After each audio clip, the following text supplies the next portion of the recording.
Em 10 de abril de 1912, uma multidão se reuniu na praia de Southampton, na Inglaterra, para acenar para o que era, na época, o maior e mais prestigiado navio do mundo, o RMS Titanic.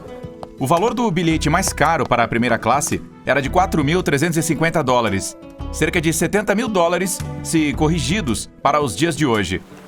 Mas apenas 5 dias depois de partir, ele foi engolido pelo Oceano Atlântico. Então, vamos fazer uma retrospectiva e voltar ao que realmente aconteceu naquela noite fatídica. O capitão queria bater um recorde de velocidade para a viagem inaugural da embarcação e chegar cedo. Ela era considerada inafundável, então ia a todo vapor pelas águas escuras do Ártico. Depois de avistar um iceberg de 30 metros, a tripulação tentou desesperadamente desviar e evitar a colisão, mas o Titanic estava muito rápido e sua lateral foi rompida pelo iceberg, fazendo uma enorme abertura no casco.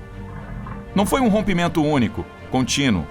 Os danos foram em vários pontos, se estendendo por uma área total de cerca de 90 metros.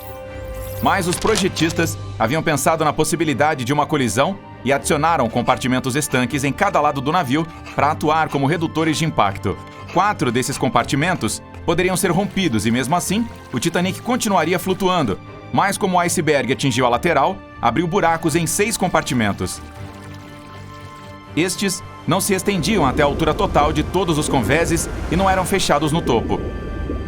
É por isso que, quando mais de 4 deles foram inundados, a água atingiu o topo das divisórias e encheu os compartimentos restantes, fazendo com que o navio afundasse no oceano. Imagine isso como se fosse a água derramando ao encher uma forminha de gelo. Mas e se a colisão fosse frontal? Ainda haveria um naufrágio? Os navios são projetados pensando em possíveis colisões, e a maioria possui proteção para choques na proa. Elas são como para-choques de um carro ou barreiras em zonas de deslizamentos. São recursos de segurança que podem suportar um impacto direto. A proa poderia ter sofrido parte do impacto, e alguns especialistas sugeriram que, se o choque tivesse sido de frente, apenas de 2 a 4 dos compartimentos estanques teriam sido inundados. Então, em teoria, o Titanic poderia não ter afundado e até continuado navegando em direção ao seu destino final a uma velocidade muito mais lenta. No entanto, a força do impacto provavelmente teria sido enorme. Embora os passageiros tivessem sido feridos pela força do impacto, eles poderiam ficar a bordo à espera de resgate por outros navios, em vez de forçados a entrar nas águas geladas do Atlântico. Ainda assim, um dos projetistas do Titanic, Edward Wilding, sugeriu que a força do impacto pode não ter sido tão grande.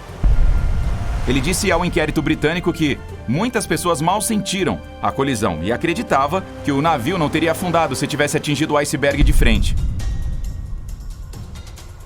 O Titanic também foi projetado com portas impermeáveis entre todos os compartimentos operados remotamente, para que qualquer inundação pudesse ser resolvida rapidamente.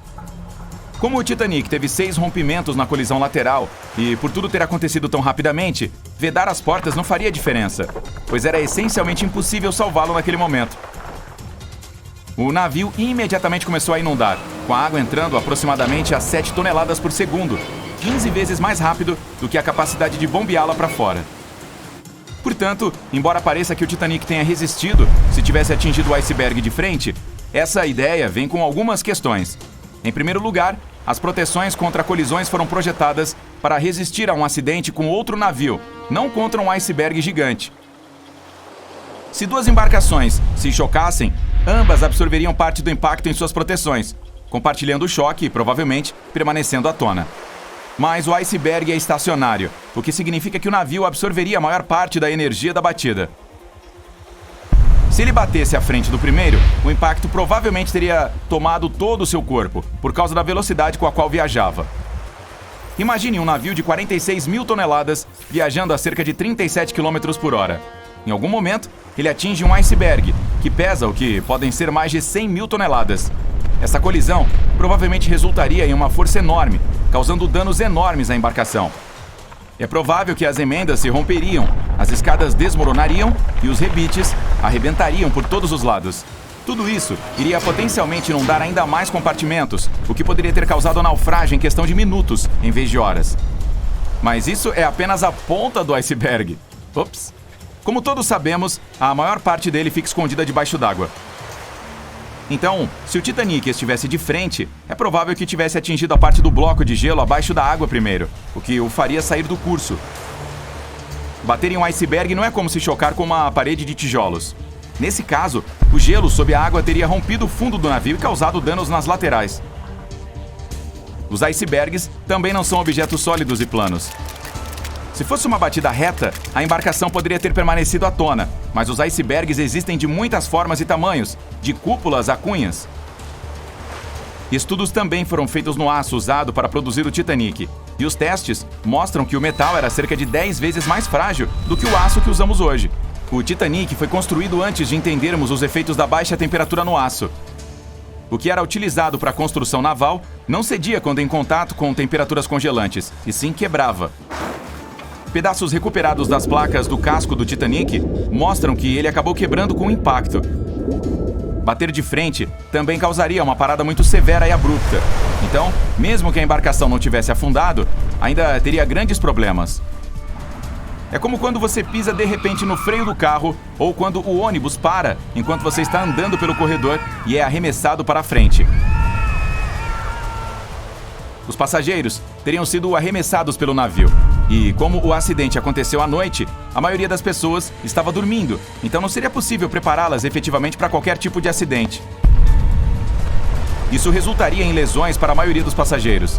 Seria especialmente ruim para quem estava de frente, onde ficavam as acomodações dos bombeiros, mecânicos e engenheiros que estavam de folga. Mas enquanto passageiros e tripulantes de folga poderiam ter sido jogados para fora da cama, haveria muito mais sobreviventes do que no cenário original. Muitos navios tiveram colisões frontais e conseguiram voltar à costa.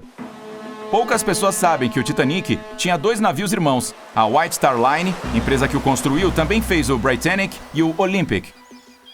Comandado por Edward J. Smith, que mais tarde assumiria o Titanic, o Olympic partiu em sua viagem inaugural em junho de 1911. Mas, assim como para seu irmão, o desastre estava logo ali. Na sua 5ª viagem comercial, o Olympic colidiu com uma embarcação da Marinha Real, o HMS Hawke. Enquanto o Olympic sofreu danos na lateral, o Hawke colidiu de frente. A proa dele foi completamente esmagada pela colisão, mas como tinha compartimentos estanques, conseguiu resistir ao impacto e retornou com segurança à costa para reparos. Outro estudo de caso é o SS Andrea Doria, um transatlântico italiano que ganhou as manchetes globais em 1956. Assim como o Titanic, ele estava indo para Nova York em sua 101ª viagem, quando ocorreu o desastre. No dia 25 de julho, colidiu em sua lateral com um navio de passageiros sueco de 160 metros, o Stockholm, que por sua vez foi atingido de frente. A parte frontal do Stockholm foi completamente esmagada, mas como o impacto foi no casco, resistiu. O Andrea Doria, no entanto, afundou devido à colisão na lateral. Portanto, esses casos podem sugerir que talvez o Titanic tivesse resistido se tivesse se chocado de frente com um iceberg. Mas temos que lembrar que o Titanic estava a toda velocidade, enquanto o Olympic e o Andrea Doria estavam navegando mais devagar.